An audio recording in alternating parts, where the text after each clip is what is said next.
पूर्व CM OP Chautala का CM Manohar Lal को बड़ा चैलेंज। सीएम को काम पर भरोसा तो बड़ौदा से चुनाव लड़कर दिखाएं। अगर सीएम मैदान में उतरेंगे तो मैं भी चुनाव लड़ने को तैयार हूं।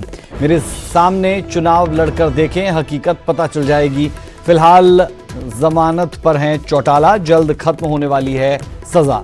कांग्रेस एमएलए के निधन से खाली हुई है बड़ौदा विधानसभा सीट और इसी को लेकर ओपी चौटाला की तरफ से सीधा चैलेंज सीएम को दिया गया और कहा कि अगर अपने काम पर इतना भरोसा है तो मेरे सामने खड़े होकर दिखाएं चुनाव में। पूर्व सीएम ओपी चौटाला का सीएम मनोहर लाल को यह बड़ा और कड़ा चैलेंज।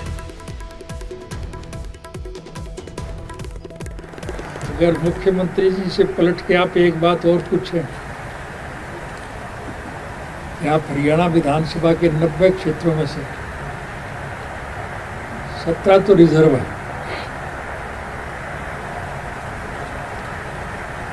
बाकी जो बची हुई सीटें हैं उनमें से किसी एक सीट का भी तो उल्लेख करें कि मैं इससे लड़के जीता हूँ। हम तो उसी को पैमाना मान लें। इतने वो कॉन्फिडेंट हैं तो उन्हें दोबारा मौका मिलेगा इस बड़ौदा से लड़के देखना।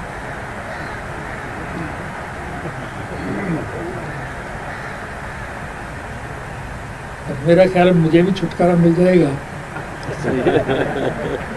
मैं भी लड़ दूंगा। और अब खबर गुरुग्राम से। गुरुग्राम में कोरोना की कहर ने टेंशन बढ़ा दी है। आज सीएम खुद गुरुग्राम पहुंचकर जायजा लेंगे। शाम 6 बजे अफसरों के साथ बैठक करेंगे सीएम। बता दें, कोरोना को कंट्रोल करने पर इस दौरान मंथन होगा। आज गुरुग्राम से 68 नए मामले सामने आए। गुरुग्राम में अब तक 3300 से ज्यादा केस सामने आ चुके हैं। हरियाणा में 7000 के पार यह आंकड़ा पहुंच चुका है और अकेले गुरुग्राम 3300 से ज्यादा केस यहां पर हो चुके हैं, यानी तकरीबन 45 से 48% मामले गुरुग्राम से सामने आए हैं। गुरुग्राम से संवाददाता धर्मवीर शर्मा हमारे साथ जुड़े हैं। धर्मवीर, 3300 मामले अकेले गुरुग्राम से, 7000 के पार पूरे हरियाणा का आंकड़ा है। कुल मिलाकर हरियाणा के लिए गुरुग्राम परेशानी का सबब। बिल्कुल, देखिए पिछले कुछ दिनों से लगातार जो गुरुग्राम है वो हॉटस्पॉट बना हुआ है कोरोना को लेकर के। पिछले अगर हम देखें 2 सप्ताह से तो लगातार जो एवरेज है रोजाना कोरोना मरीजों के आने की वो करीब 150 के पार है। यानी कि लगातार जो मरीज हैं वो सामने आए हैं और यही वजह रही है कि 3362 अब तक कुल मामले हो चुके हैं। आज शाम का जो बुलेटिन है वो अभी आना बाकी है, तो उसके बाद साफ हो पाएगा कि आज आंकड़ा कहाँ तक पहुंचता है। सुबह की लिस्ट में 68 जो है नए मामले सामने आए हैं और अब तक कुल अगर मैं बात करूं तो 1265 लोग ठीक होकर अपने घर भी गए हैं। लेकिन अभी भी 2000 से ज्यादा लोग जो है वो एक्टिव केस है कोरोना के, जिनका इलाज अभी चल रहा है। पिछले 24 घंटे में 6 लोगों की मौत भी हुई है और इन 6 मौत के साथ जो मौत का आंकड़ा है वो भी बढ़कर 25 से 31 जा पहुंचा है। यानी कि जो गुरुग्राम है अकेला ही ऐसा शहर है पूरे हरियाणा में जहाँ सबसे ज्यादा मामले हैं।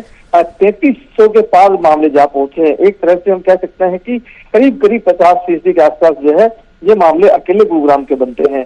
ठीक इसी तरह से दिल्ली से सटा हुआ जो दूसरा जिला है फरीदाबाद और तीसरा जिला सोनीपत, यहाँ भी सबसे ज्यादा मामले हैं। और लगातार हरियाणा सरकार में मंत्री जो है वो कहते भी रहे थे कि जो दिल्ली की वजह से हरियाणा को नुकसान हुआ है, हरियाणा में लगातार जो मरीज हैं वो बढ़ रहे हैं, इसी के लिए सीमाएं भी सील की गई।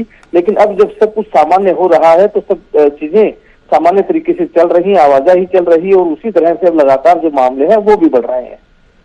बेहद शुक्रिया धर्मवीर इस जानकारी के लिए। तो न सिर्फ गुरुग्राम, फरीदाबाद और सोनीपत भी मुश्किलें बढ़ाता हुआ और दक्षिण हरियाणा ने खासतौर पर कोरोना के इस दौर में मुश्किलें बहुत ज्यादा बढ़ाई हैं।